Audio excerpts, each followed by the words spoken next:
ഇവളതവിടെ പോയി. ഇവള് നേരത്തെ വന്നേറ്റോ. ക്ഷീണമൊന്നുമില്ലേക്കും. പെട്ടെന്ന് ഡോറ് തുറക്കുന്ന ശബ്ദം കേട്ടതും കാർത്തിക് കണ്ണടച്ചു തന്നെ കിടന്നു. അവന്റെ അടുത്ത് വന്ന് അവനെ തട്ടി വിളിച്ചതും അവൻ അവളെ കട്ടിലിലേക്ക് വലിച്ചിട്ടു. അയ്യോ കാർത്തിക് ബ്രോ, ഞാനാ ഋത്തി കണ്ണു തുറക്ക്. പെട്ടെന്ന് കാർത്തിക് കണ്ണു തുറന്നതും മുന്നിൽ കാണുന്നത് ഋത്തിയായിരുന്നു. അവൻ ആകെ ചമ്മിപ്പോയി. നീയോ? നീ എന്താണോ ഇവിടെ? ഞാൻ നിങ്ങൾക്ക് ചായ തരാൻ വേണ്ടി വന്നതാ. ഹോ, എന്നാലും എന്റെ കശ്മല, താൻ ആള് കൊള്ളാലോ. എന്നോട് ഇങ്ങനെയാണെങ്കിൽ അവളോട് എങ്ങനായിരിക്കും? പാവാമി, കടുവക്കുട്ടിലേക്കൊന്ന് മൊയിലും കുട്ടിയുടെ അവസ്ഥ ആയിരിക്കും. വെറുതെ അവൾ എന്റെ കയ്യിൽ ചായ തന്നു വിട്ടത് തന്റെ കയ്യിൽ പറയുന്നതുകൊണ്ടാ. എന്നാലും മനുഷ്യന്മാർക്ക് ഇത്ര പെട്ടെന്ന് ചേഞ്ചസ് വരും. എങ്ങനെ നിന്ന കാർത്തിക് ബ്രോ ആയിരുന്നു, ഇപ്പൊ ഒക്കെ കൂടി റോമിയോ അയക്കണു. ഓ, വാചകം അടിക്കാതെ എഴുന്നേറ്റ് പോടാ. എന്നെ വലിച്ച് കട്ടിലേക്ക് കിട്ടും പോരാ. ആ, കാര്യം കഴിഞ്ഞപ്പോ ഒഴിവാക്കല്ലേ. പൊട്ടി, രാവിലെ തന്നെ മനുഷ്യന്റെ ദിവസം കളയാണ്ട് നിന്നെ എന്റെ റൂമിൽ കണ്ട മുട്ടുകാരൻ തല്ലി പിടിക്കൂ എന്നാണ് റൂമിന്റെ പുറത്തു നിന്നൊരു പൊട്ടിച്ചിരി കേട്ടത്. അത് കേട്ടതും കാർത്തിക് കൃതിയൊന്ന് സംശയത്തോടു കൂടി നോക്കി. ഓ ബ്രോ തന്നെ എങ്ങനെ നോക്കുന്നത്? അത് നിങ്ങളുടെ വൈഫാണ് ആമി. ഞങ്ങള് ചുമ്മാ രാവിലെ തന്നെ ബ്രോക്ക് ഒരു പ്രാങ്ക് തന്നതല്ലേ, ഇഷ്ടായോ? ആമി കാർത്തിയെ വിളിക്കാൻ വേണ്ടി റൂമിലേക്ക് വന്നപ്പോഴാണ് അവൻ എന്തോ ആലോചിച്ച് കിടക്കുന്നത് കണ്ടത്. പെട്ടെന്ന് തന്നെ കണ്ണടച്ചതും അപ്പോഴേ അവൾക്ക് മനസ്സിലായി അവൻ അവളുടെ വരവും കാത്തിട്ടാ നിൽക്കുന്നതെന്ന്. അവനൊരു ചെറിയ പണി കൊടുക്കാലോ എന്ന് വിചാരിച്ചിട്ടാണ് അവൾ ഋത്തിയോട് അവക്ക് പകരം അവന് ചായ കൊണ്ട് കൊടുക്കാൻ പറഞ്ഞത്. ഓഹോ, അപ്പൊ രണ്ടും കൂടെ രാവിലെ എനിക്കിട്ട് താങ്ങിയതാ അല്ലേ? ഓ ബ്രോ കൈ ഞാനല്ല നിങ്ങളുടെ ഭാര്യയുടെ ഒടുക്കുമ്പോ കഴിഞ്ഞു. അവളോട് ഞാൻ അപ്പോഴേ പറഞ്ഞത് എന്റെ തടി കേടാവുന്ന കാര്യം. അയ്യോ കൈവിട്. അയ്യോ, ഋത്തിനെ പിടിച്ചു തോന്നുന്നത്. ആമി എസ്കേപ്പ്. ഇപ്പൊ തന്നെ ഞാൻ വെറുതെ വിടുന്നു. ഇനി മേലാൽ ഉമ്മാരത്ത് ഓരോ പ്രാങ്ക് കൊടുത്ത് എന്റെ അടുത്തേക്ക് വന്നാല് നിനക്കെന്നെ ശരിക്കും അറിയാലോ. വയ്ക്കോ. പിന്നെ ആമിനോട് പറഞ്ഞേക്ക് അവക്കുള്ളത് ഞാൻ കൊടുക്കുന്നുണ്ട് എന്നുള്ളത്. ഓ ആമി, പതുക്കെ നീ അങ്ങോട്ട് ഓടി വരുന്നത്. എവിടെങ്കിലും തെന്നി വീഴട്ടോ? ഒന്നിനെ ചേച്ചി, എനിക്ക് രാവിലത്തെ ഒരു ഓട്ടം, ഒരു എക്സസൈസ് ആയിക്കോട്ടെ വെച്ചിട്ടാണ്. പിന്നെ ചേച്ചി അങ്ങോട്ട് രാവിലെ തന്നെ ഒരുങ്ങിയിട്ട് എവിടെയെങ്കിലും പോകാൻ പോകണം? ആയിക്കോട്ടെ. ഞാനും കണ്ണേട്ടനും കൂടെ ഒന്ന് ഡോക്ടറെ കാണിക്കാൻ വേണ്ടി പോവായിരുന്നു. അപ്പൊ അങ്ങനെ ഇപ്പൊ ഒരു കുഞ്ഞിക്കാലം കൂടെ നമ്മുടെ വീട്ടിലേക്കല്ലേ. നിങ്ങളും ദൈവ ചെടികൂടെയാണല്ലോ. കല്യാണം ഏകദേശം ഒരുമിച്ച്, ഇപ്പൊ ഫാമിലി ആയത് ഏകദേശം ഒരുമിച്ച്. ഒന്ന് പോടി. ആക്ച്വലി ഇത് പ്ലാൻ ചെയ്തതൊന്നല്ല. എനിക്ക് തോന്നുന്ന ദേവുവിന്റെ പ്ലാൻ ചെയ്തതാണോന്ന് അറിയില്ല. ഞാനും ദേവും കണ്ണേട്ടന്റെയും അപ്പോഴത്തെ ലൈഫിലേക്ക് വരുമ്പോഴേ ഞങ്ങൾ തീരുമാനിച്ചൊരു കാര്യമായിരുന്നു. കിച്ചന്റെയും ഗൗരിന്റെയും കല്യാണം കഴിയുന്നവരെ ഞങ്ങൾക്കൊരു ഫാമിലി ആവൂല എന്നുള്ളത്. ഞങ്ങളത് ആദ്യം പ്ലാൻ ചെയ്ത് തീരുമാനിച്ചതായിരുന്നു. ഞങ്ങളൊരു ഫാമിലിയും കാര്യങ്ങളൊക്കെ ആയിട്ട് ബിസി ആയി പോയി കഴിഞ്ഞാൽ അവർക്കൊരു ഒറ്റപ്പെടൽ ഫീൽ ചെയ്യൂലേ. കണ്ണേട്ടനാണെങ്കിലും അപ്പുവേട്ടനാണെങ്കിലും അതെ, നിനക്ക് അറിയുന്നത് തന്നെയല്ലേ, അവരെ മക്കളെ പോലെ കൊണ്ട് നടന്നിട്ടുള്ളത്. അതുകൊണ്ടായിരുന്നു. ദേവുവിൻ്റെത് പിന്നെ ഞാനും അവളോട് സംസാരിച്ചു. കാരണം അബിയും ഗൗരിയും തമ്മിൽ ഓൾറെഡി കല്യാണം ഫിക്സ് ചെയ്തതല്ലായിരുന്നു. പക്ഷെ അപ്പോഴൊന്നും അവളൊന്നും പറഞ്ഞിട്ടില്ലായിരുന്നു. പിന്നെ ഇത് ഞാൻ സത്യത്തിൽ ഞങ്ങളത് പ്ലാൻ ചെയ്തതേ അല്ലായിരുന്നു. പക്ഷെ സമയമായപ്പം കറക്റ്റ് ടൈമിൽ തന്നെ ദൈവം ഞങ്ങൾ അനുഗ്രഹിച്ചു. കാരണം കിച്ചന്റെ കല്യാണവും കഴിഞ്ഞു, ഇപ്പൊ ഞങ്ങൾക്കൊരു കുഞ്ഞുമായി. എന്തായാലും സന്തോഷം, നല്ല സന്തോഷം. കറക്റ്റ് ടൈമിനാണ് ഞങ്ങൾ പ്ലാൻ ചെയ്തതല്ലെങ്കിൽ പോലും കറക്റ്റ് സമയത്ത് അത് വന്നല്ലോ എന്നുള്ളതിൽ അവരെ രണ്ടാളെയും ഭാഗ്യാണ് നിങ്ങളെപ്പോലത്തെ രണ്ട് ഏട്ടത്തിയമ്മമാരെ കിട്ടിയത്. ശരിക്കും ഏട്ടത്തിയമ്മമാരല്ല, നിങ്ങൾ അമ്മമാരെ തന്നെയാണ്. ഗൗരി എപ്പോഴും അത് പറയാറുണ്ടായിരുന്നു, അവൾക്ക് ദേവുവെച്ച് അമ്മനെ പോലെ തന്നെയാണ്, അങ്ങനെ അവളെ സ്നേഹിക്കാറുണ്ടെന്ന്. കിച്ചേറിന്റെ കാര്യത്തിൽ അങ്ങനെ തന്നെയാണ് എനിക്കിപ്പോൾ ഉറപ്പായി. എന്തായാലും അവര് ശരിക്കും ഭാഗ്യം ചെയ്തവരാ നിങ്ങളെപ്പോലത്തെ രണ്ടാൾക്കാരെ കിട്ടിയത്. അതുപോലെ കണ്ണേട്ടനും ഒപ്പേട്ടനും. നിങ്ങളെ സ്ഥാനത്ത് വേറെ ആരെങ്കിലും ആണെങ്കിൽ ഇങ്ങനെയൊക്കെ ചിന്തിക്കുമെന്നും കൂടി എനിക്കറിയില്ല. മേ ബി ചിന്തിക്കാമായിരിക്കാം. പക്ഷെ എന്തായാലും അവർ ഒരുപാട് ഭാഗ്യം ചെയ്തവർ തന്നെയാണ്. എന്തായാലും ചേച്ചി ലേറ്റ് ആവണ്ട, ഇറങ്ങിക്കോ. ഞങ്ങളുടെ ഭാഗ്യം മാത്രമല്ല, ഞങ്ങളെ ഭാഗ്യം കൂടിയാണ് അവരെ പോലത്തെ പാർട്ട്നേഴ്സിനെ കിട്ടിയതും അതുപോലെ ഞങ്ങളെ മനസ്സിലാക്കുന്ന, ഞങ്ങളെ അമ്മമാരെ പോലെ കണ്ട് ഞങ്ങളെ സ്നേഹിക്കുന്ന ഒരു അനിയത്തിനും കിട്ടിയതും. എന്നാ ഞാൻ ഇറങ്ങട്ടെ ആമി, എന്നെ കാണിച്ചിട്ട് വേണം കണ്ണാട്ടിന് ഓഫീസിലും കൂടി പോകാൻ. എന്നാ ശരിട്ടോ, നീ കിച്ചനോടും കൂടി പറഞ്ഞേക്കേ. അമ്മ അടുക്കളയിൽ ഓരോ പണിയിലായിരുന്നു. പെട്ടെന്നാണ് അവളുടെ പുറകിലൂടെ വന്ന് കാർത്തി അവളെ ഹഗ് ചെയ്തത്. എന്താ ചെയ്യുന്നത്? ഞാനൊന്നും ചെയ്തില്ലല്ലോ, ചെയ്യാൻ പോകുന്നല്ലേ ഉള്ളൂ. പിന്നെ നിന്നോട് ഞാൻ പറഞ്ഞിട്ടുണ്ട് എന്നെ എനിക്ക് ഇച്ചേട്ടാന്ന് വിളിക്കരുത്. ഓ ആയിക്കോട്ടെ, ഇനി അങ്ങനെ വിളിക്കുന്നില്ല. പക്ഷെ വിട്ട, എനിക്ക് ഒരുപാട് പണിയുണ്ട്. വിട്ടേ? നിന്നെ വിടാൻ വേണ്ടിട്ടല്ല ഞാൻ പിടിച്ചത്. പിന്നെ പണി അതൊക്കെ നമുക്ക് കുറച്ച് കഴിഞ്ഞിട്ട് ചെയ്യാം. മോള് രാവിലെ എന്തോ ഒരു പ്രാങ്ക് ഒക്കെ ചെയ്തിട്ടുണ്ടായിരുന്നല്ലോ, അതിന് മറുപടി തരാനില്ലേ? എനിക്കൊരു സമാധാനക്കേട്.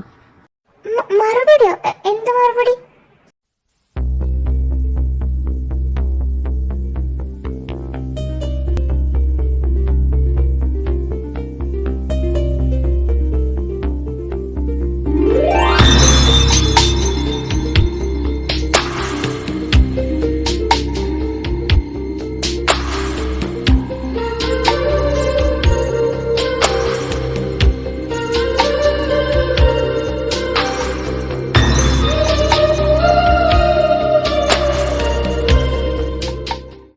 ഓ നോ, അൺഹോളി കിഡ്സ്. ഇല്ല, ഞാനൊന്നും കണ്ടില്ല. ഞാൻ വെള്ളം കുടിക്കാൻ വന്നത്. ഞാൻ ഒന്നും കണ്ടില്ല. കണ്ടിന്യൂ. ഓ, അവന്റെ ഇടയിൽ നാണം കെട്ട്. ഏതായാലും അവന്റെ ഇടയിൽ നാണം കെടുത്തില്ലേ, ഇങ്ങനെ കിച്ചണിൽ ഹെൽപ്പ് ചെയ്തിട്ട് പോയാൽ മതി. അയ്യോ ആവി, ഞാൻ ഇപ്പോഴാ ഓർത്തത്. എനിക്കൊരു ഫയല് നോക്കാണ്ടായിരുന്നു. അയ്യാ, ഇനി പണി കഴിഞ്ഞിട്ട് താ ഫയൽ നോക്കിയാ മതി. കിച്ചൺ റൊമാൻസ് ആരോഗ്യത്തിന് നല്ലതല്ല. കിച്ചൺ നല്ല റൊമാൻസിനെ ഒഴിവാക്കാം, അല്ലെങ്കിൽ ഉമ്മാത്തോടെ പണി ചെയ്യേണ്ടി വരും. ഇതൊക്കെ എന്താ സാധനോ? ഇതൊക്കെ നമ്മൾ തിന്നുന്നത് തന്നെയാണോ? ഞാനൊന്നും കണ്ടിട്ടില്ലല്ലോ. ഇപ്പൊ ഞാൻ പണിയെടുക്കാം. നീ ബെഡ്റൂമിലൊക്കെ വാടിയ, നിനക്കുള്ള ഞാൻ അപ്പം തരുന്നുണ്ട്.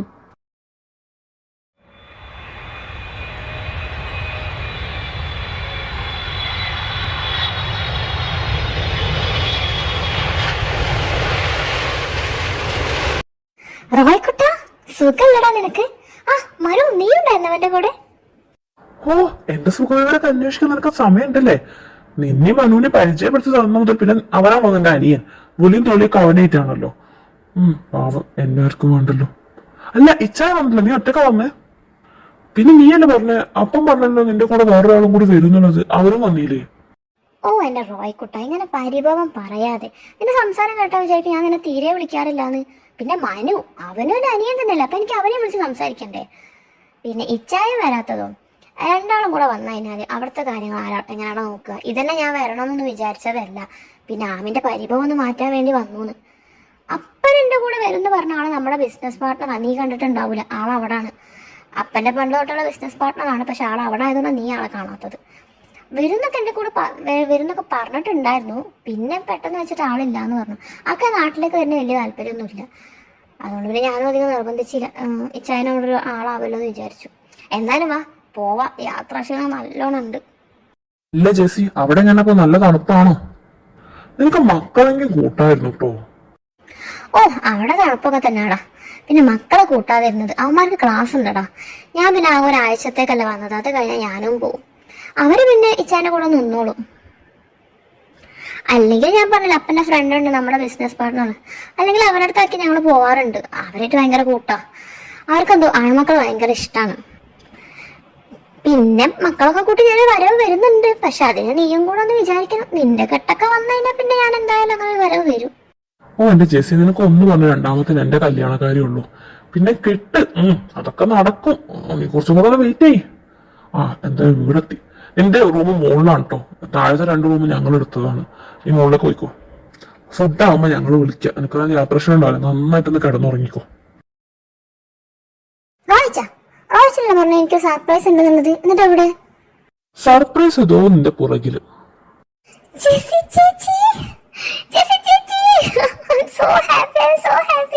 എന്താണ് ചേച്ചി എന്താ എന്റെ കല്യാണത്തിന് വരാതിരുന്നേ?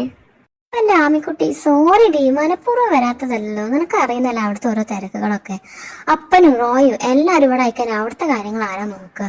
ഇതെന്നിപ്പോ ഞാൻ എന്റെ റിസപ്ഷനായിട്ട് വന്നതാണ്. ഒരാഴ്ചത്തെ ലീവ് കൊടുത്തിട്ട് മക്കളെ വരെ ഞാൻ എടുത്തിട്ടില്ല. അതറിയാം നിനക്ക്? ഞാൻ ക്ഷമിച്ചിരിക്കുന്നു. ഒന്നല്ലെങ്കിൽ ഞാൻ റിസപ്ഷനായിട്ട് വന്നതല്ലേ, അപ്പൊ പിന്നെ ക്ഷമിക്കാതെ.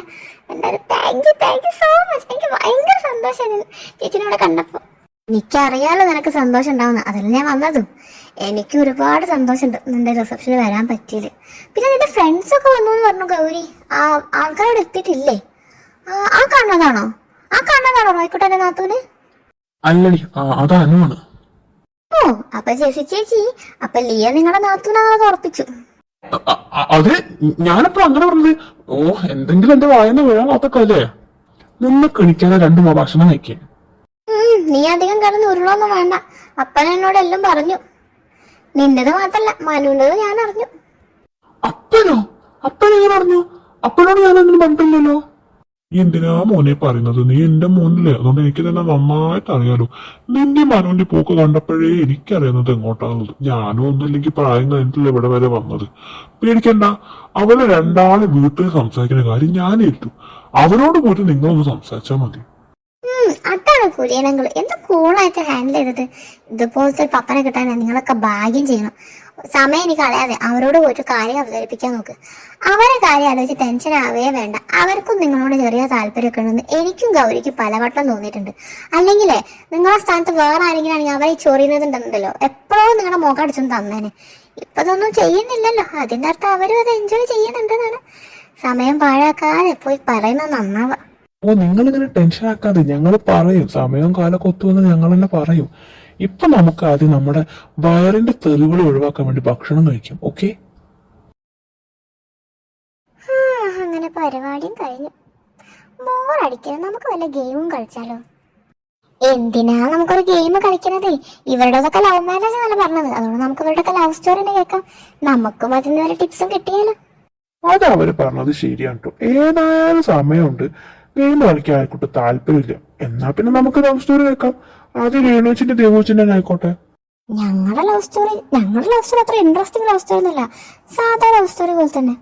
ഞങ്ങളുടെ സീനിയേഴ്സ് ആയിരുന്നു ഇവര്. ഞങ്ങള് ഡിഗ്രി ഫസ്റ്റ് ഇയർ പഠിക്കുമ്പോൾ ഇവര് തേർഡ് ഇയേഴ്സ് ആയിരുന്നു. അന്ന് കോളേജിലെ ഫസ്റ്റ് ഡേ എല്ലാ കോളേജിലും നടക്കുന്ന പോലെ തന്നെ ഒരു റാഗിങ് ആയിരുന്നു. ഓ, അപ്പൊ പിന്നെ എല്ലാ ലവ് സ്റ്റോറിയിലും കാണുന്ന പോലെ തന്നെ ദേവച്ചിനെ റാഗ് ചെയ്തത് ഒന്നെങ്കിൽ അപ്പുവേട്ടൻ, അല്ലെങ്കിൽ റാഗ് ചെയ്യുന്നവരുടെ ഹെൽപ്പ് ചെയ്തത് അപ്പുവേട്ടൻ.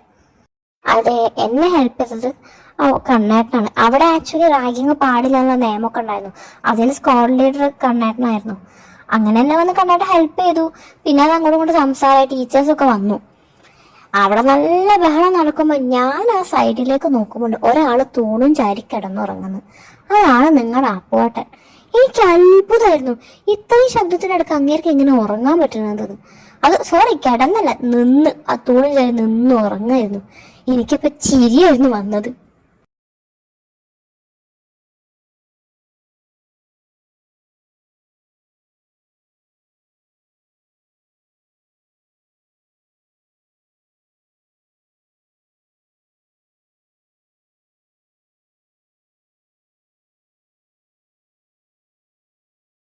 ഓ, പിന്നെ ഇതിന് മാത്രം ശരിക്കും എന്താ ഉള്ളത്? ഉറക്കം വന്നാൽ ഉറങ്ങണം, അതാണ് എന്റെ പോളിസി. അതിന് നമ്മൾ സ്ഥലമൊന്നും നോക്കേണ്ട ആവശ്യമില്ല. നിന്റെ ഈ പോളിസി ഒക്കെ മാറും. ഒരു കുഞ്ഞ് വേണ്ടല്ലോ, അത് വന്നു കഴിഞ്ഞാലേ ഈ പോളിസി ഒക്കെ താനേ മാറിക്കോളും. എന്തായാലും ദേവു, യു കണ്ടിന്യൂ. പിന്നെന്താ, ഞാനിങ്ങനെ കോളേജിൽ കണ്ടിട്ട് ഒരു വരാന്തയിൽ കൂടെ നടക്കുമായിരുന്നു. പെട്ടെന്നാണ് എൻ്റെ അടുത്തൊക്കെ ഒരു പെൺകുട്ടി ഓടി വന്നിട്ട് ചോദിച്ചു, റാഗിങ് ഉണ്ടായിരുന്നോ? കണ്ണേട്ടനായിരിക്കില്ല ഹെൽപ്പ് ചെയ്തത്, അല്ലെങ്കിൽ കണ്ണേട്ട പൊളിയാന്ന് പറഞ്ഞു കണ്ണേട്ടനെ പറ്റി വാത്തോരാത്ത സംസാരം. അപ്പൊ എനിക്ക് ആദ്യം അത്ഭുതം, ഇതാരത്? എന്നൊരു മുൻപരിചയമില്ലാത്ത ഒരാള് എൻ്റെ അടുത്ത് ഇങ്ങോട്ട് വന്ന് സംസാരിക്കുക. അതും എന്നെ ഹെൽപ്പ് ചെയ്ത ആളെ പേര് കണ്ണനാന്നും കൂടി എനിക്കറിയില്ലായിരുന്നു. അയാളെ പറ്റി വാത്തോരാണ്ട് സംസാരിക്കുന്നുണ്ട്. എനിക്ക് ആകെ മൊത്തം കൺഫ്യൂഷനായി. പെട്ടെന്ന് ഞാൻ ആ കുട്ടിയുടെ പേര് ചോദിച്ചത്. രേണുക. സ്വാഭാവികം, കണ്ണേട്ടനെ പറ്റി വാതുവരാതെ സംസാരിക്കണമെങ്കിൽ അത് രേണു വെച്ച് തന്നെ ആയിരിക്കും അല്ലേ? അതെ, ആള് രേണു തന്നെ ആയിരുന്നു. അങ്ങനെയാണ് ഞാനും രേണു നല്ല കൂട്ടാണ്. രേണുവിന് പിന്നെ കണ്ണേട്ടനെ പറ്റി പറയാനേ നേരം ഉണ്ടാവുള്ളൂ. കോളേജിലും കണ്ണേട്ടനെ പറ്റി ഒരുപാട് ഞങ്ങൾ കേട്ടിട്ടുണ്ട് കേട്ടോ. ആളധികം സംസാരിക്കൊന്നുമില്ല. ആള് കുറച്ച് സൈലന്റ് ആണെങ്കിലും ഭയങ്കര ഗേൾസ് ഫാൻസ് ഒക്കെ ഉണ്ടായിരുന്നു. അത് കാണുമ്പോ രേണുവിന്റെ ഒരു കുശുമ്പുണ്ട് മക്കളെ, കാണണ്ട തന്നെയാണ്. പിന്നെ തോന്നാണ്ട് എന്റെ കണ്ണേട്ടനെ പറ്റി വേറൊരാൾ പറയുമ്പോ എനിക്ക് നല്ല കുശുമ്പ് തോന്നും. കണ്ണേട്ടന് ഒരുപാട് ഫാൻസ് എന്ന സത്യം തന്നെ. അതിൽ ഏറ്റവും വലിയ ഫാനും ആ രേഷ്മ. ഓഹോ, അപ്പൊ അതാണല്ലേ അന്ന് രേണു വെച്ച് കലിതുള്ളി പോയത്. അതുകൊണ്ടാണ് രേണു കലിതുള്ളി പോയത്. രേണു മാത്രമല്ല ഞാനും. ഞങ്ങൾക്കൊന്നും അവളെ ഇഷ്ടമല്ലായിരുന്നു. അവക്കായിരുന്നു കണ്ണേട്ടനെ പറ്റി പറയുമ്പോൾ 100 നാവ്. അതിന്റെ ഇടയ്ക്ക് ഞാൻ കേട്ടൊരു പേരായിരുന്നു കോന്തുണ്ണി നായർ. എനിക്ക് എത്ര ആലോചന കിട്ടുന്നില്ല, ഇത് ഏതാ പേര്, ആരാണ് ആള്? എല്ലാരും പറയണേക്കോ കോന്തുണ്ണി നായർ അങ്ങനെ നിൽക്കണമെന്ന് നോക്കണം കേട്ടോ, കോന്തുണ്ണി നായർ അങ്ങനെയാണ്, കോന്തുണ്ണി നായർ ഇങ്ങനെയാണ്. അപ്പൊ എനിക്ക് ഭയങ്കര ക്യൂരിയോസിറ്റി, ആരാണ് ഈ കോന്തുണ്ണി നായർ എന്ന് അറിയാൻ വേണ്ടിട്ട്. അങ്ങനെ ഒരു ദിവസം ഞാൻ രേണുവിനെയും കൂട്ടി ഞങ്ങളുടെ ലൈബ്രറിയിലേക്ക് പോയി. അപ്പൊ ഞാൻ അന്ന് കണ്ട അതേ വ്യക്തി, തൂണും ചാരി നിന്നുറങ്ങിയ വ്യക്തി ഉണ്ട്. വലിയൊരു കട്ടി ബുക്ക് ഇട്ട് ലൈബ്രറിയിൽ തലയാണാക്കി വെച്ച് അതും കിടന്നുറങ്ങുന്നു. എനിക്ക് ഇവർക്ക് പില്ലോ ഒക്കെ വേറൊന്നും കിട്ടിയില്ലേ. അപ്പൊ അവിടെ നിന്ന് ആരോ പറയുന്നത് കേട്ടു, ഓ കോന്തുണ്ണി നായർ എത്ര ലൈബ്രറി വന്നാലും ഉറക്കാന്ന്. അപ്പോഴാണ് എനിക്ക് ആളെ മനസ്സിലായത് കോന്തുണ്ണി നായർ ആരാന്നുള്ളത്. എന്റെ പൊന്നോ, അത് നീ ഓർമ്മിപ്പിക്കല്ലേ. ഈ പൊട്ടത്തി എന്നിട്ട് അപ്പേട്ടൻ്റെ അടുത്ത് ഡയറക്റ്റ് ആയിട്ട് പോയി ചോദിക്കാണ്, അല്ല നിങ്ങളാണോ കോന്തുണ്ണി നായർ? അപ്പേട്ടന്റെ ഇരട്ടപ്പേരായിരുന്നു കോന്തുണ്ണി നായർ. ആക്ച്വലി അപ്പേണ്ട അപ്പം നോക്കിയാൽ തൂങ്ങി പിടിച്ചിരിക്കുന്ന ആൾക്കാരിട്ട പേര് കോന്തുണ്ണി നായർ. അത് മറ്റേ ജയറാമിന്റെ ഒരു സിനിമ അല്ലായിരുന്നോ, എന്താ കഥാനായകൻ എന്ന് പറഞ്ഞ സിനിമ, അതിലൊരു ക്യാരക്ടർ അങ്ങനെ ഉണ്ട്, എപ്പോ നോക്കിയാലും നിർവികാരമായിട്ട് നിൽക്കണേ. ആ പേരാണ് അപ്പേട്ടന് ഇട്ടത്. ഇവള് അപ്പേട്ടന്റെ ശരിക്കുള്ള പേരാണ് അതെന്ന് വിചാരിച്ച് പോയി ചോദിച്ചു. അപ്പേട്ടന് ഒന്നാളൊരു അടിമുടി നോട്ടം നോക്കിയിട്ടുണ്ടായിരുന്നു. സാധാരണ ഒരു പെൺകുട്ടികളും അപ്പേട്ടന്റെ മുഖത്ത് നോക്കി സംസാരിക്കാൻ ധൈര്യം കാണില്ല. അമ്മത്തെ കലിപ്പനേനു. ആദ്യമായിട്ട് ഒരു പെണ്ണ് പോയി ചോദിച്ചത്, അതും അതൊക്കെ ഒന്നുകൊണ്ട് നായരല്ലേ. എനിക്ക് കറക്റ്റ് അപ്പൊ ഓർമ്മ വന്ന സീൻ എന്താ അറിയോ, ഹിറ്റ്ലറിലല്ലേ മറ്റേ ഹിറ്റ്ലർ മാധവൻകുട്ടി ഇല്ലെന്ന് ചോദിക്കണേ, ആ സീനാണ് എനിക്ക് ഓർമ്മ വന്നത്. എനിക്കാണെങ്കിൽ ചിരി അടക്കാനും പറ്റുന്നില്ല. പിന്നെ അവൾ അപ്പയുടെ മുന്നിൽ നിർത്തി കഴിഞ്ഞാല് അവൾ അപ്പയുടെ ബാക്കി വെക്കൂലെന്ന് എനിക്കറിയായിരുന്നു. ഞാൻ അവളെ വിളിച്ച് വലിച്ചു കൂടെ കൊണ്ടുവന്നു. ഇന്നല്ല എന്റെ അടുത്ത് ആദ്യമായിട്ടാണ് ഒരു പെൺകുട്ടി സംസാരിക്കാൻ വരുന്നത്. സാധാരണ ആരും ഇതൊന്നും സംസാരിക്കാൻ വരാറില്ല. വന്നാൽ തന്നെ ഞാൻ സംസാരിക്കാൻ നിന്നു കൊടുക്കാറില്ല. അന്ന് ലൈബ്രറിയിലേക്ക് ഒരാള് വന്ന് എന്റെ അടുത്ത് ഒന്ന് ചോദിക്കാൻ കോന്തുണ്ണി നായരല്ലേന്ന്. കണ്ണനൊക്കെ ചിരി അടക്കി പിടിക്കുന്ന ഞാൻ കണ്ടിട്ടുണ്ടായിരുന്നു. ഞാനൊരു നോട്ടം നോക്കി ഏതാണ് ഇത്. അപ്പോഴോ എന്റെ മുന്നിൽ നിൽക്കുന്നു ദേവു. ഞാനത് അടിമുടി ഒരു നോട്ടം നോക്കിയതല്ല. പക്ഷെ അപ്പന്റെ മനസ്സ് പറഞ്ഞു ഇഷ്ടായി ബോധിച്ചു. അന്നത്തെ അവന്റെ നോട്ടം കണ്ടപ്പോഴേ ഞാൻ ഉറപ്പിച്ചത് അവന് ദേവുവിന് നല്ല ഇഷ്ടമായിട്ടുണ്ടെന്നുള്ളത്. അല്ലാണ്ട് അവൻ അങ്ങനെ പെണ്ണിനെ കണ്ണെടുക്കാതെ നോക്കുന്നത് ഞാൻ കണ്ടിട്ടില്ല. അവനെ നന്നായിട്ട് കണ്ണെടുക്കാതെ തന്നെ നോക്കിയിരിക്കുന്നു. അവിടെ തുടങ്ങിയതാണ് ഇവര് പ്രണയകഥ. പിന്നെ അടിപൊളിയല്ലായിരുന്നോ? ആദ്യമൊക്കെ അവന് അവനോട് ഇഷ്ടം തുറന്നു അവനെ ഭയങ്കര ചടപ്പായിരുന്നു. ഒന്നാമത് കോളേജിലുള്ള പേര് കലിപ്പൻ. പെൺകുട്ടികളോട് സംസാരിക്കുന്നു, പെൺകുട്ടികളെ കണ്ടാലേ അലർജി എന്നൊക്കെയുള്ള പേര്. അങ്ങനത്തെ അവനെ അങ്ങോട്ട് പോയിട്ട് സംസാരിക്കാൻ ഭയങ്കര മടിയായിരുന്നു. പിന്നെ ഒരു മഴ എനിക്ക് ഓർമ്മ ഉണ്ടത്, നല്ല മഴയായിരുന്നു. അവൻ ഭയങ്കര റൊമാൻറ്റിക്കലി പോയിട്ട് നമ്മുടെ ദേവുവിനെ അങ്ങോട്ട് പ്രപ്പോസ് ചെയ്തു. ദേവുവിന് പിന്നെ ആദ്യം അവന് ഇഷ്ടമുള്ളതുകൊണ്ട് തന്നെ അവനത് ആക്സെപ്റ്റ് ചെയ്യുകയും ചെയ്തു. പിന്നെല്ലാം ഷടപടേന്നായിരുന്നു വീട്ടിലുള്ള സംസാരവും. അവന്റെ വീട്ടിൽ പിന്നെ ഹരിയങ്കൾ നമുക്ക് കുഴപ്പമില്ലെന്ന് തോന്നുന്നു. അവൻ പറഞ്ഞ അമ്മാവന് കുഴപ്പമില്ല എന്നായിരുന്നു. അവന്റെ വീട്ടിൽ ഓക്കെ പറഞ്ഞു, ഇവരുടെ വീട്ടിൽ ഓക്കെ പറഞ്ഞു. കല്യാണവും ഞാൻ നടന്നു. ആഹാ, നീ എന്റേത് മാത്രം എന്തി പറഞ്ഞു, നിന്റെ എന്തി പറയാത്തത്? ഇവന് രേണുവിന് ഭയങ്കര ഇഷ്ടമായിരുന്നു. പക്ഷെ അവൻ മിണ്ടിയതേ ഇല്ല. രേണുവിന്റെ പിന്നാലെ നടക്കുന്നത് സത്യത്തിൽ എനിക്ക് പാവം തോന്നിയിട്ടുണ്ട് കേട്ടോ. എന്റെ അടുത്ത് ഒന്ന് വരും അപ്പോഴാ അപ്പോഴത്തെ ഫ്രണ്ടിന്റെ മനസ്സ് കല്ല. എന്തായാലും അവന്റെ സ്ഥിരം ഡയലോഗായിരുന്നു ഇത്. എപ്പം കാണുമ്പോൾ പറഞ്ഞ ഡയലോഗ്. എനിക്ക് സത്യം വിഷമം തോന്നിയിട്ടുണ്ട് അവളോട്. ഒരിക്കലും എനിക്ക് ഓർമ്മയുണ്ട് അവളുടെ കൈ കയറി ആരെ പിടിച്ചു എന്ന് പറഞ്ഞിട്ട് അവന്റെ കൈ തല്ലി പിടിക്കാൻ വേണ്ടി എന്നെയും കൂട്ടി പോയത്. ഞങ്ങൾ പിന്നെ കണക്കിന് കൊടുത്തു ചേക്കന്. അവൻ തിരിച്ചു വന്ന് ഇവിടുത്തെ വന്ന് കംപ്ലൈന്റും പറഞ്ഞു, നിന്റെ അമ്മായിയുടെ മോൻ കയറി ഞങ്ങളെ തല്ലിന്ന് പറഞ്ഞിട്ട് ഭയങ്കര പ്രശ്നമാക്കിയിരുന്നു. അന്ന് ചോദിക്കാതെ പറഞ്ഞ ഡയലോഗാ, എന്റെ അമ്മാവിന്റെ മോനായതുകൊണ്ട് നിന്നെ സംരക്ഷിക്കാൻ എന്റെ ഉത്തരവാദിത്തം, അതുകൊണ്ട് തല്ലിയതാണ്. അപ്പോഴും അവൻ പറഞ്ഞു കേട്ടോ ഇഷ്ടം. പിന്നെ ഞാന് ദേവുവിന് പ്രപ്പോസൽ അന്ന് തന്നെയായിരുന്നു. രേണു അവനെ പ്രപ്പോസ് ചെയ്തത്. രേണു പ്രപ്പോസ് ചെയ്തത് നല്ല പ്രപ്പോസലാണോ അല്ലെ ഭീഷണിയാണോ അന്ന് എനിക്കത് മനസ്സിലാവാഞ്ഞത്. അല്ല, ഇങ്ങനത്തെ ഭീഷണിയുടെ സ്വരം ഏൽക്കും. അത് നല്ല അതുപോലെ മഴ ഉണ്ടായിരുന്നു. എനിക്ക് ഓർമ്മ ഉണ്ട്, ഒരു മഴയത്തെ ഞങ്ങൾ പ്രപ്പോസ് ചെയ്തത്. ഞാനും അപ്പുവേട്ടനും പ്ലാൻ ചെയ്തു ഇവരെ രണ്ടുപേരും പ്രപ്പോസ് ചെയ്യാനുള്ളത്. പിന്നെ അപ്പുവേട്ടന്റെ കാര്യത്തിൽ ഇതിന്റെ ടെൻഷന്റെ ആവശ്യം ഉണ്ടായിരുന്നു. എനിക്ക് ആദ്യം അറിയാം നമുക്ക് ഇഷ്ടമുണ്ട് എന്നുള്ളത്. എന്റെ കാര്യം എങ്ങനെയാണോ, ഈ ശിലായുഗം അങ്ങോട്ട് അനങ്ങണ്ടേ, ശില പോലെ നിൽക്കായിരുന്നു. അങ്ങനെ ഞങ്ങൾ നിന്നു. ഒരു മഴയത്ത് ഞാൻ കോളേജ് ഗ്രൗണ്ടിന്റെ നടുക്ക് നിന്ന് ഞാൻ അങ്ങോട്ട് പറഞ്ഞു, ഇനി എന്നെ സ്വീകരിക്കാൻ നിങ്ങൾക്ക് തയ്യാറല്ലെന്നുണ്ടെങ്കിൽ എന്റെ പിന്നാലെ നടക്കുന്നവനെ കയ്യോ കാലോ തല്ലി പിടിക്കാൻ പിന്നെ പോയേക്കരുത് എന്ന്. അങ്ങനെ 2-3 ഡയലോഗ് ഞാൻ വെച്ച് കാച്ചി. അവസാനം ഞാൻ ചോദിച്ചു, അവസാനമായിട്ട് പറയാണ് എന്നെ ഇഷ്ടമാണോ അല്ലേന്നുള്ളത്. എന്റെ 2-3 ഡയലോഗിലാണോന്നല്ല, അങ്ങനെ അങ്ങോട്ട് മുട്ട് കുത്തി അവസാനം പറഞ്ഞു ഇഷ്ടമാണെന്നുള്ളത്. പിന്നെ എന്റെ വീട്ടില് ഓൾറെഡി കുഴപ്പമില്ലായിരുന്നു. ഞങ്ങളുടെ കല്യാണം കുഞ്ഞിലെ ഉറപ്പിച്ചു വെച്ചതായിരുന്നു. പിന്നെ അവരുടെ അച്ഛന്റെ അമ്മന്റെ മരണമൊക്കെ ആയിരുന്നു അത് പിന്നെ അങ്ങനെ അങ്ങ് പോയത്. അപ്പം ആക്ച്വലി എന്റെ അച്ഛനമ്മ കേൾക്കാൻ കാത്തൊക്കെയായിരുന്നു കണ്ണേട്ടനെ ഇഷ്ടമാണെന്ന് പറയാനും കല്യാണം ഉറപ്പിക്കാൻ. ഞങ്ങളുടെ കല്യാണം ഏകദേശം ഒരുമിച്ച് തന്നെ വന്നത്. എനിക്ക് തോന്നുന്നു ഒരാഴ്ചന്റെ ഗ്യാപ്പ് പോയി ഞങ്ങൾ രണ്ടുപേരുടെ കല്യാണത്തിനും. അത് എനിക്ക് ഇഷ്ടമായിരുന്നു രേണുവിനെ തന്നെ ഓരോരുത്തരും പ്രപ്പോസ് ചെയ്യുമ്പോ ഞാനും അപ്പുറത്തുകൂടെ അവരെ ഭീഷണിപ്പെടുത്തും. അപ്പൊ ഞാൻ ആലോചിക്കാറുണ്ട്, ഇവിടെ ഞാൻ ആക്സെപ്റ്റും ചെയ്യില്ല, എന്നാ പിന്നെ വേറെ ഏതെങ്കിലും പ്രപ്പോസ് ചെയ്യാണെങ്കിൽ അങ്ങോട്ട് നടന്നു പോയിക്കോട്ടെ. പക്ഷെ എനിക്കത് ആലോചിക്കാനേ പറ്റില്ലായിരുന്നു അവളെ വേറൊരുത്തന്റെ കൂടെ കാണാന്നുള്ളത്. അതുകൊണ്ടാണ് അമ്മ എന്റെ ഒരു കൈയെ തല്ലി പിടിച്ചതും അതും. പിന്നെ ഞങ്ങളുടെ അഭിനയം അവിടെ ഏൽക്കണം നമുക്ക് മനസ്സിലായി തുടങ്ങി ഞാനാണ് അതൊക്കെ ചെയ്യുന്നത്.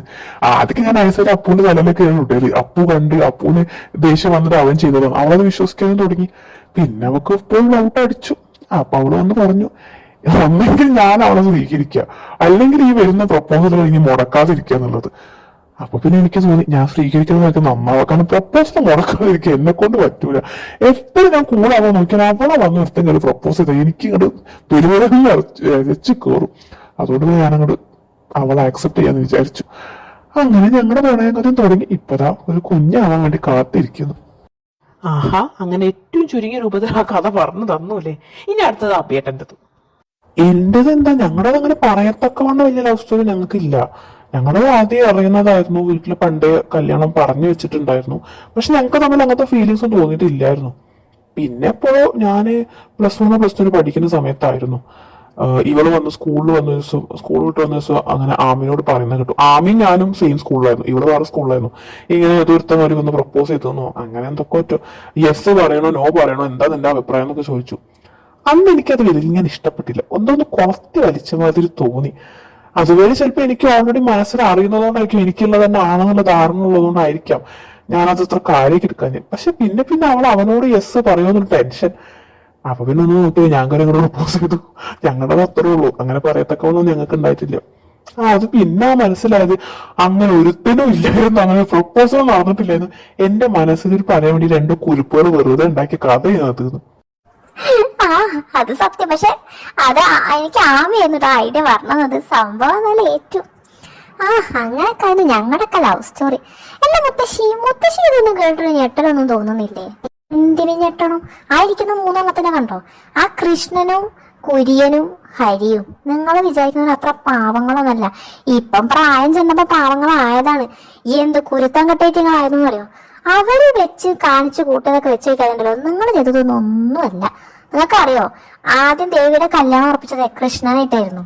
അപ്പം അമ്മ ഒന്നും മറന്നിട്ടില്ലല്ലേ? എന്നെ കണ്ടിട്ടൊന്നും പറയാതെ നിന്നപ്പോ ഞാൻ വിചാരിച്ചൊക്കെ മറന്ന് കാണുക. എന്റെ മക്കളെ, നിങ്ങൾ എന്നെ ഇങ്ങനെ കണ്ണുവിട്ട് നോക്കൊന്നും വേണ്ട. നിങ്ങൾ വിചാരിക്കുന്ന മാതിരി ഒന്നല്ല. ദേവിയുടെ അച്ഛൻ ഒരേ നിർബന്ധമായിരുന്നു, ഗവൺമെന്റ് ജോലിക്കാരനെ കൊണ്ടേ അവളെ കല്യാണം കഴിപ്പിക്കുന്നത്. അന്ന് ഹരിക്ക് ഗവൺമെന്റ് ജോലിയൊന്നും ഇല്ലായിരുന്നു. പിന്നീട് വേണ്ട കല്യാണം കഴിഞ്ഞു അവന്റെ അച്ഛൻ മരിച്ചതിന് ശേഷമാണ് അവനക്ക് പിന്നെ ഗവൺമെന്റ് ജോബൊക്കെ ആയത്. അതുവരെ അവൻ അവരുടെ അടുത്തുള്ള ട്യൂട്ടോറിയലിലാണ് ക്ലാസ് എടുക്കാനൊക്കെ പോയിരുന്നത്. അമ്പിനും പിന്നെ എടുക്കാൻ നമ്മുടെ ദേവിയുടെ അച്ഛൻ കൂട്ടാക്കിയില്ല. ഞങ്ങൾ എന്ത് ചെയ്യാനാ? അവസാനം ഞങ്ങളൊരു പ്ലാൻ ഇട്ടു. ഞാൻ ആദ്യം കല്യാണം കഴിക്കാൻ പോകുന്ന രീതിയിൽ പെണ്ണ് കണ്ടു. അന്ന് പിന്നെ എനിക്കൊരു ഗവൺമെന്റ് ജോലി ഉണ്ടായിരുന്നു കേട്ടോ. അങ്ങനെ ഞാനൊന്ന് ക്ലർക്കായിരുന്നു. അപ്പൊ ഗവൺമെന്റ് ജോലി എന്ന് കേട്ടതും ദേവിയുടെ അച്ഛൻ ഫ്ലാറ്റ്. എനിക്കും ലച്ചുനും പണ്ടേ ഇഷ്ടമായിരുന്നു. അത് ദേവിക്കല്ല, ദേവിയുടെ ഫ്രണ്ടായിരുന്നല്ലോ. അങ്ങനെ ഞങ്ങളെല്ലാം കൂടെ പ്ലാൻ ആയിരുന്നു അത്. കല്യാണത്തിനൊക്കെ പോയി പെണ്ണ് കണ്ടതൊക്കെ ഞാനായിരുന്നു. പക്ഷെ ഞങ്ങൾ ഐഡിയ കൂടെ ഞങ്ങൾ പ്ലാൻ നടത്തിക്കൊണ്ട് നിൽക്കുന്നുണ്ടായിരുന്നു. ഇവർ ഒളിച്ചോടി പോയി കഴിഞ്ഞാല് അവളെ അച്ഛൻ വെച്ചേക്കൂല. അറിയുന്നതാണ്. നിങ്ങൾ ആളെ കണ്ടിട്ടുണ്ടോ എന്ന് നിങ്ങളൊക്കെ ജനിക്കുന്നതിന് മുന്നേ ആള് പോയിട്ടുണ്ടോ എന്ന് എനിക്ക് അറിഞ്ഞൂടാ. ഭയങ്കര ടെററായിരുന്നു. വീരപ്പം വരെ അങ്ങനെ ബാക്കിൽ കയറിയിരുന്നു. ഭയങ്കര സ്ട്രോങ് ആയിരുന്നു ആള്. അപ്പൊ ഒളിച്ചോടി പോയി കഴിഞ്ഞാൽ ഇവര് മര്യാദയ്ക്ക് ജീവിക്കാൻ സമ്മതിക്കൂല. പിന്നെ ഞങ്ങളുടെ മുന്നിൽ തെളിഞ്ഞ വഴി ഇതായിരുന്നു. അതുകൊണ്ട് ഞാൻ ഒന്നും നോക്കിയില്ല. ഞങ്ങൾ അതുകൊണ്ട് വെച്ച് കലയ്ക്ക് ഞങ്ങൾ അഭിനയിച്ചു. അവസാനം കല്യാണത്തിന്റെ തലേന്ന് ഞാൻ അച്ഛനെ കൊണ്ടുപോയി. പിന്നെന്ത് ചെയ്യാനാ? ചെറുക്കം പോയതിന്റെ നാണക്കേട് മാറ്റാൻ വേണ്ടി ഒരു ഹരിചന്ദ്രനെ പോലെ വന്നു ഹരി അവളെ കല്യാണം കഴിച്ചു. സത്യത്തിൽ ആദ്യം ഇതിന്റെ മാസ്റ്റർ പ്ലാൻ കുര്യനായിരുന്നു കേട്ടോ.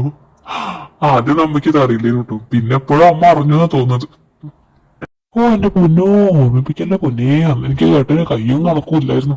ഈ ഹരി മനസ്താപം വന്നിട്ട് അമ്മച്ചനോട് പോയിട്ട് അമ്മനോട് പോയിട്ട് എല്ലാം കാര്യം പറഞ്ഞതുകൊണ്ടാണ് എല്ലാം പറ്റിപ്പോയത്. ഞാൻ എന്നാ ചെയ്യാനാ?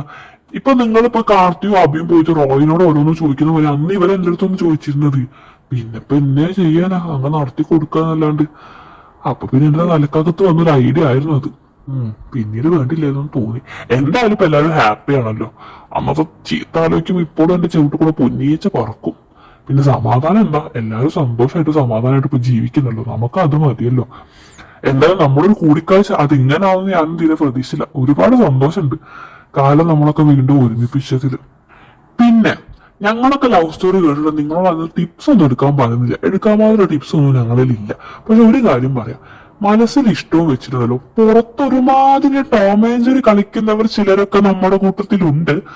അവര് കേൾക്കാൻ വേണ്ടിയാണെന്നൊക്കെ പറയുന്നത്. ആരാന്ന് അവർക്ക് മനസ്സിലായി കാണും. ഈ ടോം ആൻഡ് ജെറി കളിയൊക്കെ ഒന്ന് നിർത്തിയിട്ടേ സീരിയസ് ട്രാക്കിലേക്ക് പോയി. എത്ര വെച്ചിട്ട് ടോം ആൻഡ് ജെറി കളിക്കുക? അശ്ശേ, അപ്പൊ ഇത് മാറ്റിക്കണം തോന്നുന്നത്. അവളാണ് എന്റെ എല്ലാ ഇമേജും ബ്രേക്ക് ആവുമല്ലോ. ടോം ആൻഡ് ജെറിയോ? അതാരടി ഈ കൂട്ടത്തിലെ ടോം ആൻഡ് ജെറി? എനിക്ക് തോന്നുന്നത് കിച്ചേട്ടനെ ആമിനെയൊക്കെ ഉദ്ദേശിച്ചാണ്. അവര് പണ്ട് തൊട്ടേ ഇഷ്ടത്തിലായിട്ടും അങ്ങോട്ട് തുറന്നു പറയാതെ നടക്കില്ലേ, അതായിരിക്കും ചിലപ്പോൾ ഉദ്ദേശിച്ചത്. പാവം അവരറിഞ്ഞില്ലല്ലോ കാർത്തിയും ആമിയും എപ്പോഴോ സെറ്റായെന്നുള്ള കാര്യം. അവരാണ് ഈ ഉദ്ദേശിച്ചത് എന്നുള്ളതും.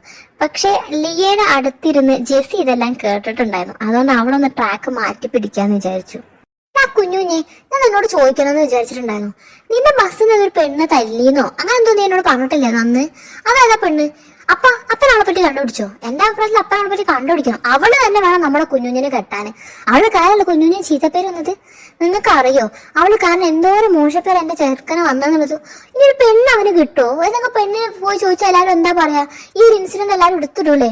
പാവം ഒന്നും അറിയാത്ത കാലത്ത് അവന്റെ ജീവിതം തന്നെ അവിടെ പോയില്ലേ? അയ്യടാ, ആരും നിങ്ങളുടെ ചീത്തപ്പേരുണ്ടായിരുന്നുള്ളത്?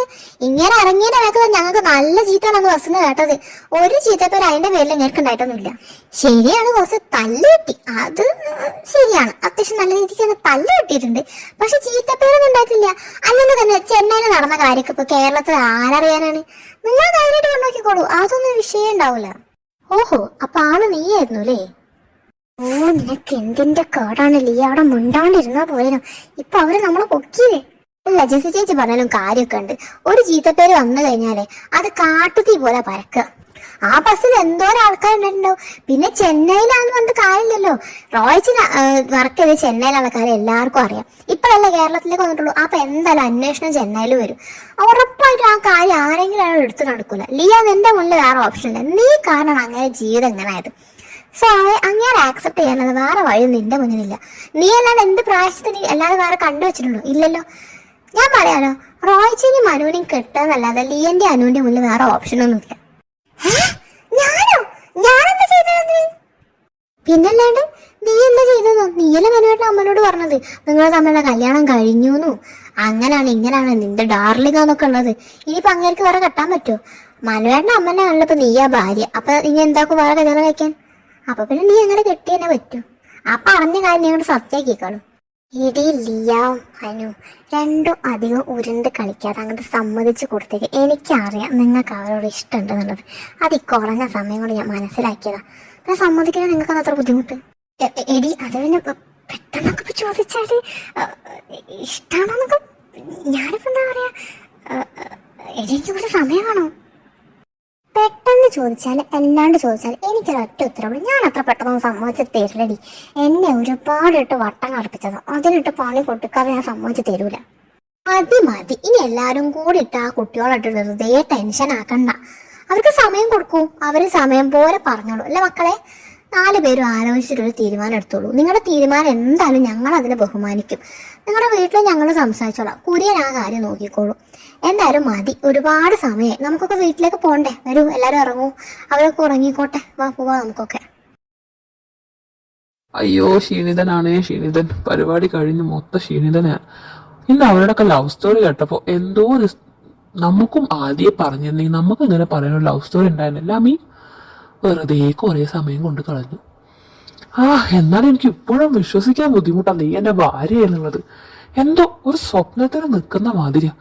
ഞാനിപ്പോഴും സ്വപ്നത്തിലാണ് എന്റെ തോന്നൽ. അയ്യോ, എന്തിനായിട്ട് ഉള്ളത്? പിച്ച് കഷ്ണം എടുത്തോളൂ. അത് ഞാൻ സ്വപ്നത്തിലെല്ലാം തെളിയിച്ചെന്നല്ലേ. ഇപ്പൊ മനസ്സിലായില്ലേ സ്വപ്നമൊക്കെ റിയാലിറ്റി എന്നുള്ളത്? പിന്നെ എന്തിനാ കൂട്ടാടാ നമുക്കും അതുപോലത്തെ ഒരു അവസ്ഥ ആവശ്യം? നമ്മുടെ അവസ്ഥ എപ്പോഴും യുണീക്ക് അല്ലേ? നമ്മളെ പ്രണയം നമ്മൾ പറയാതെ പറഞ്ഞെങ്കിലും അതിലൊരു സുഖം ഉണ്ടായിരുന്നു. എന്തായാലും കാലം നമ്മളെ തന്നെയാണ് ഒരുമിപ്പിക്കാൻ വേണ്ടി വെച്ചത്. അതുകൊണ്ടല്ലേ നമ്മളിപ്പോൾ ഒരുമിച്ചത്. ആലോചിക്കുമ്പോൾ സന്തോഷമുണ്ട്. പിന്നെ ലവ് സ്റ്റോറിന്റെ സീനിയോറിറ്റി നമുക്കാ കൂടുതൽ. നമ്മളെ കുഞ്ഞിനെ തുടങ്ങിയത് ഈ പരിപാടി.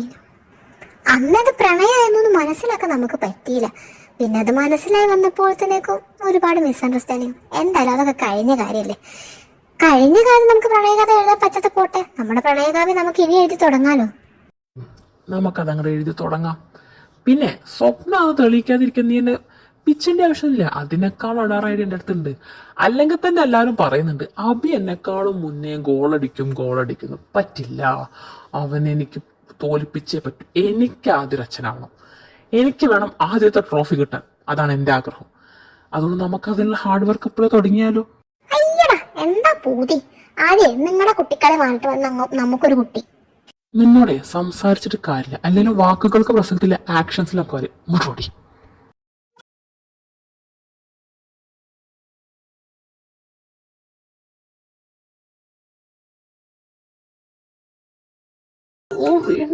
ടൈം. എന്റെ ഋത്തി നീ എങ്ങനെയാണോ കറക്റ്റ് റോങ് ടൈമിൽ തന്നെ കേറി വരുന്നത്. ഓ ഇവൻ രാവിലെ തുടങ്ങിയേക്കുന്നു. എന്താടാ? ഓ സോറി ബ്രോ സോറി. അത് പിന്നെ ബ്രോ എന്നെ എയർപോർട്ടിലാക്കാൻ ഇനി കണ്ണേട്ടൻ പറഞ്ഞു. പക്ഷെ ബ്രോ വരണ്ടാന്ന് കണ്ണേട്ടൻ പറഞ്ഞു. അത് പറയാൻ വേണ്ടി വന്നതാ. അതെന്താ? അപ്പൊ നിന്നെ എയർപോർട്ടിലാക്കാൻ കണ്ണേട്ടൻ വന്നു കഴിഞ്ഞാൽ അപ്പൊ മീറ്റിങ്ങോ? നാളത്തെ മീറ്റിങ്ങിന്റെ കാര്യം എന്താണ്? അല്ല ബ്രോ അതല്ലേ ഉദ്ദേശിച്ചത്. അത് പെട്ടെന്ന് ഞാൻ എന്തോ കണ്ട പേടിച്ച് ഷോക്കിൽ മറന്നുപോയതാ. അതായത് എനിക്ക് ഇനി UK പോണ്ട. UK പോകാൻ ഞാൻ വിചാരിച്ച കാര്യം അതിനി പോവാതെ തന്നെ ശരിയാവും. അതുകൊണ്ട് എനിക്ക് UK പോകേണ്ട ആവശ്യമില്ല. അതുകൊണ്ടാണ് ഞാൻ പറഞ്ഞ എയർപോർട്ടിലേക്ക് തന്നെ ആക്കണ്ടാന്ന് അതിനെ ഉദ്ദേശിച്ച് വന്നത്. പക്ഷെ പെട്ടെന്ന് എന്തോ കണ്ട ഷോക്കില്ലേ അങ്ങനെ ആയിപ്പോയതാ. You guys continue. എന്നാ പിന്നെ ഞാൻ അങ്ങോട്ട് ശരി. ഋത്തി അതും പറഞ്ഞ് അവിടെ നിന്നും അവന്റെ റൂമിലേക്ക് നടക്കാൻ തുടങ്ങി. നടക്കുന്ന ഇടയിലാണ് അവൻ ആലോചിച്ചത്, അവൻ കാർത്തിയോടും ആമിയോടും ഗുഡ് നൈറ്റ് പറഞ്ഞിട്ടില്ലല്ലോ എന്നുള്ളത്. ഓ ഋത്തി നീ എന്ത് പണിയാ കാണിച്ചത്? അത്രയും പണ്ടൊരു ഗുഡ് നൈറ്റ് അവരെ പറയാത്ത വളരെ മോശമായിപ്പോയി. മാനേഴ്സ് കാണിക്കണ്ടേ? ഒരു ഗുഡ് നൈറ്റ് പോയിട്ട് പറഞ്ഞോളാം.